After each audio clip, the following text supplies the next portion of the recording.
नमस्कार मित्रों। तो इस वीडियो में हम जानेंगे कि जो मध्य प्रदेश पटवारी भर्ती से जुड़ी हुई जो जांच चल रही है उस जांच के बाद में अगर आपके पुनः परिणाम जारी होते हैं तो वेटिंग कैसे क्लियर होगी।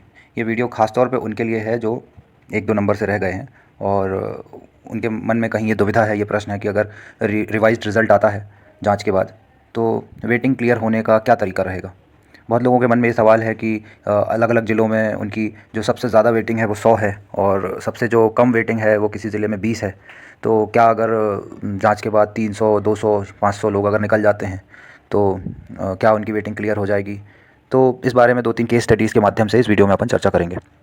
तो आइए इस वीडियो की चर्चा को शुरू करते हैं। तो सबसे पहले आप सभी को ये चीज़ पता है कि जांच अगर होती है तो 2 चीज़ें होने के पूरे चांसेस हैं कि या तो रिवाइज़ रिज़ल्ट आएगा या तो री एग्ज़ाम होगा। इन दोनों के अलावा तीसरी कोई चीज़ नहीं होगी। फिर अगर रिवाइज़्ड रिज़ल्ट आया तो रिवाइज़्ड रिज़ल्ट आने के समय में क्या चीज़ें होंगी। तो देखिए टोटल 9073 जो है आपके सिलेक्शंस हुए हैं, है ना। और इसके बाद में ये मानिए कि अगर जांच के बाद पटवारी पद के लिए 300 अभ्यर्थी जो चयनित अभ्यर्थी हैं, जो चयनित हो चुके हैं, अगर उनमें से 300 में से 9073 में से अगर 300 लोग मानते हैं, अपन ऐसा मान के चलते हैं कि 300 लोग अपात्र या फर्जी पाए जाते हैं, तो फिर इस कंडीशन में होगा क्या कि सभी जो अपात्र जितने भी अपात्र अभ्यर्थी होंगे उन्हें अलग किया जाएगा और उनके नीचे वाले लोगों का रैंक जो है वो इम्प्रूव होगा। उनके नीचे वाले लोगों का रैंक जो है इम्प्रूव होगा। साथ ही कुछ अपात्र व्यक्तियों को अपनी पात्रता सिद्ध करने के लिए थोड़ी बहुत दिन के लिए उन्हें होल्ड भी किया जा सकता है। तो जो पहली चीज़ मैंने आपको यहाँ पे बताई कि सभी अपात्र जो हैं अलग किए जाएंगे और उनके नीचे वालों का जो है रैंक इम्प्रूव होगा। तो वो कैसे होगा, तो आइए केस स्टडीज़ के माध्यम से समझते हैं। तो पहली केस स्टडी जो है वो है टिंकू की। तो टिंकू जो है एक चयनित अभ्यर्थी है, वो मुरैना ज़िले से पटवारी सेलेक्ट हुआ है, ठीक है। इसके बाद में टिंकू जो है वो ओबीसी श्रेणी से चयनित हुआ है और टिंकू ने पटवारी पद के लिए मुरैना ज़िले में पहली मेरिट यानी ओबीसी श्रेणी में टिंकू की मुरैना ज़िले के लिए पटवारी पद के लिए पहली रैंक है ना। तो जांच में आपका ये पाया गया कि जो टिंकू है, टिंकू की जो परीक्षा है वो किसी और व्यक्ति ने किसी अन्य जगह पे बैठ के रिमोट एक्सेस के थ्रू दी थी और टिंकू जो है एग्ज़ाम सेंटर में अपने कंप्यूटर के सामने बैठ के सिर्फ क्या कर रहा था, माउस को हिला रहा था। इसके बाद टिंकू को अपात्र माना गया और उसे बाहर कर दिया गया। अब जो टिंकू की जगह है वो खाली हो गई और टिंकू के नीचे वाले लोगों का रैंक अपने आप इंप्रूव होने लगेगा। सपोज़ अगर टिंकू के नीचे किसी की वेटिंग 10 होगी तो उसकी वेटिंग 9 हो जाएगी, किसी की वेटिंग 100 होगी तो उसकी वेटिंग 99 हो जाएगी। अब यहाँ पर आप ये चीज़ देखिए कि जो मुरैना डिस्ट्रिक्ट है जहाँ से टिंकू सेलेक्ट हुआ है, वहाँ पे सबसे पहले तो हमें ये देखना है कि ओबीसी की जो पद हैं कितने हैं। ओबीसी के पद आप यहाँ पे देख पा रहे होंगे, ओबीसी के पद हैं 3। ओबीसी के 3 पद आपको दिख रहे हैं, यानी जो भी पूरी एक मेरिट लिस्ट बनी होगी उसमें टॉप 3 कैंडिडेट्स को सिलेक्ट कर लिया गया होगा। तो अब टिंकू के हटने के बाद जो चौथा बंदा होगा यानी जिसकी वेटिंग 1 आई होगी उसको सिलेक्ट कर लिया जाएगा, ठीक है। इस चीज़ को मेरा ख्याल है कि आप लोग समझ जाओगे। ओवरऑल हर एक जो व्यक्ति होगा जो ओबीसी श्रेणी से होगा और जिसकी मुरैना ज़िले के लिए वेटिंग आई होगी, जिसने मुरैना ज़िले का वेटिंग कट ऑफ क्लियर किया होगा, तो उन सभी लोगों की वेटिंग जो है एक एक रैंक करके इंप्रूव हो जाएगी। एक एक रैंक करके इंप्रूव होने का मतलब मैंने आपको अभी थोड़ी देर पहले बताया। किसी की वेटिंग अगर मुरैना ज़िले के लिए 10 आई है तो उसकी जो है वो 9 हो जाएगी, किसी की 7 है तो उसकी 6 हो जाएगी और जिसकी 4 है उसकी 3 हो जाएगी। तो वो वेटिंग नहीं, मतलब वो मेरिट लिस्ट में आ जाएगा, ठीक है। तो ये चीज़ आपको आ गई होगी समझ में, है ना। वॉल्यूम का इशू रहता है वीडियोज़ में, लेकिन इसीलिए मैं चीज़ों को लिख देता हूँ ज़्यादा करके कि अगर वॉल्यूम से समझ में नहीं आ रहा हो, कोई चीज़ ऐसी समझ में नहीं आ रही हो तो ये लिखा हुआ होता है ताकि आपके पढ़ के आप चीज़ों को समझ जाएँ, है ना। अब यहाँ पर भी यही लिखा हुआ है क्योंकि मुरैना ज़िले में ओबीसी के 3 पद हैं, इसलिए टिंकू के बाहर हो जाने के बाद से उसके नीचे के उसी की श्रेणी के सभी अभ्यर्थियों की रैंक 1 से इंप्रूव होकर के और ओबीसी श्रेणी का वह अभ्यर्थी जिसकी मुरैना ज़िले के लिए 1 वेटिंग आई होगी उसे सिलेक्ट कर लिया जाएगा। तो ये पहली केस स्टडी हो गई अपनी। सेकंड केस स्टडी है दिव्यांग श्रेणी के लिए, मैं आपको बताना चाहता हूँ। तो मुन्ना त्यागी जो हैं, इनकी दिव्यांग श्रेणी से एलडी यानी लिसनिंग डिसेबिलिटी यानी कर्णबद्ध दिव्यांग जो होते हैं जिनको सुनाई नहीं देता, उस श्रेणी से अशोकनगर ज़िले के लिए इनकी पटवारी पद पर इनका चयन हुआ है। लेकिन जांच में यह पाया गया कि मुन्ना त्यागी के बहरा होने का जो दिव्यांग प्रमाण पत्र है वो क्या है, वो एक तरीके से फर्जी है और उसे अपात्र घोषित कर दिया गया। अशोकनगर डिस्ट्रिक्ट को अगर हम देखें, अशोकनगर डिस्ट्रिक्ट में आपको यहाँ पर ये चीज़ देखनी पड़ेगी कि जो आपका अशोकनगर में एलडी वाला आप सेक्शन देखोगे तो एलडी की यहाँ पे आपको 2 वैकेंसी आपको दिख रही होगी। ये यहाँ पे एलडी की 2 वैकेंसी आपको दिख रही होगी। तो यानी 2 लोग कर्णबधिर दिव्यांग हुए होंगे जो सेलेक्ट हुए होंगे।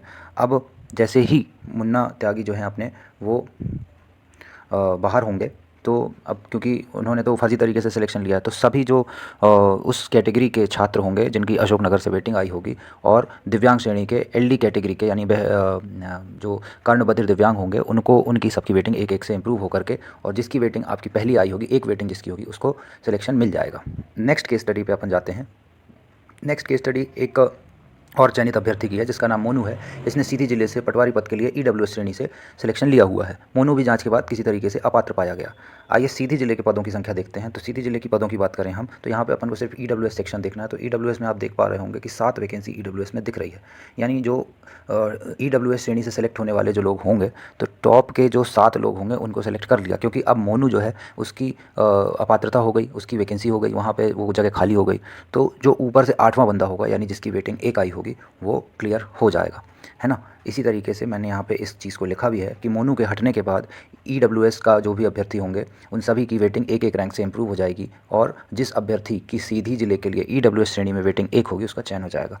अब मैं इस बात से कहना क्या चाह रहा हूँ, 3 आपको केस स्टडीज़ मैंने बताई, ये चीज़ हो सकता है आपको पता भी हो, लेकिन मैं इस चीज़ से कहना क्या चाह रहा हूँ, कहना ये चाह रहा हूँ कि अगर कोई ये मानता है कि 300 जो हमने शुरू में माना था कि 300 अपात्र अभ्यर्थियों के बाहर होने के बाद जिसकी भी मैक्सिमम वेटिंग 300 से कम है उन किसी भी ज़िले से, है ना, अलग अलग ज़िलों की अलग अलग वेटिंग आपको आपके एडमिट कार्ड में स्कोर कार्ड में आपको आपकी अलग अलग ज़िलों की वेटिंग दिखाई पड़ रही होगी। तो अगर आपकी मैक्सिमम वेटिंग 300 या 300 से कम है और 300 अपात्र अभ्यर्थी बाहर हो जाते हैं तो आपका सिलेक्शन हो जाएगा। ऐसा कहना बिल्कुल ही गलत है। ये अगर आपके मन में ऐसी चीज़ है तो ये चीज़ नहीं होगी। उसका कारण ये है, ये चीज़ पहले तो आप समझ लो कि ये कहना बिल्कुल ही गलत है कि अगर पूरे प्रदेश से जाँच के बाद 300 अभ्यर्थी बाहर किए जाते हैं तो जिसकी वेटिंग 300 के अंदर है वो सब क्लियर हो जाएंगे। तो ऐसा कहना गलत है। क्यों गलत है ऐसा? क्योंकि जांच के बाद यदि किसी भी ज़िले से और किसी भी श्रेणी से जितने भी चयनित पटवारियों को अपात्र घोषित किया जाएगा वे उस ज़िले से और उस श्रेणी से उतने ही लोगों को वेटिंग लिस्ट से उठा लिया जाएगा। यहाँ पे मैं ये कह रहा हूँ कि अगर मान लीजिए मैं रीवा ज़िले की बात करता हूँ तो रीवा ज़िले से मान लीजिए कुछ लोग अपात्र घोषित होते हैं, है ना, कुछ ऐसे अपात्र अभ्यर्थी होते हैं जिनका सिलेक्शन रीवा ज़िले में हुआ है। तो वो जिस श्रेणी से अलग होते जाएंगे उस श्रेणी में वैकेंसी होती जाएगी और उसमें जिसकी भी वेटिंग होगी वो वेटिंग इंप्रूव होकर के और जिसकी भी वेटिंग सबसे क्लोजेस्ट होगी वो वेटिंग उसकी क्लियर हो जाएगी। ठीक है, तो यहाँ पर मैं आपको बस यही समझाना चाह रहा हूँ कि 300 लोग अगर अपात्र घोषित होते हैं तो वो जिस ज़िले से बाहर होंगे उन ज़िलों की वेटिंग इंप्रूव होगी।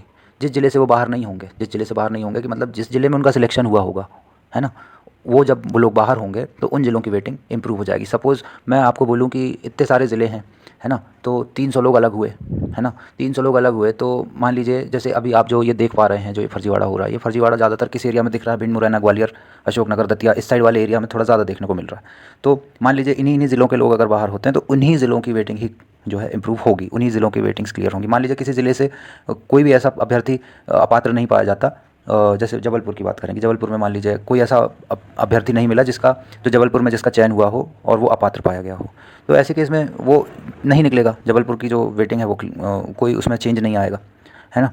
तो क्योंकि अब इसमें ऐसा इसलिए होता है क्योंकि वेटिंग जो है पटवारी के लिए ज़िला स्तर पे जारी की जाती है, वेटिंग लिस्ट और मेरिट लिस्ट, इसलिए इसमें ऐसा होता है। तो जिस ज़िले में भी पद खाली होंगे उस ज़िले की वेटिंग क्लियर होगी, है ना। प्रदेश स्तर की वेटिंग होती अगर 300 अलग होते तो फिर प्रदेश स्तर की वेटिंग आपकी क्लियर हो जाती। 300 लोग जो ऊपर के अलग होते और जिस श्रेणी से अलग होते उस श्रेणी से आपके लोग वो लोग सेलेक्ट होते जाते, है ना।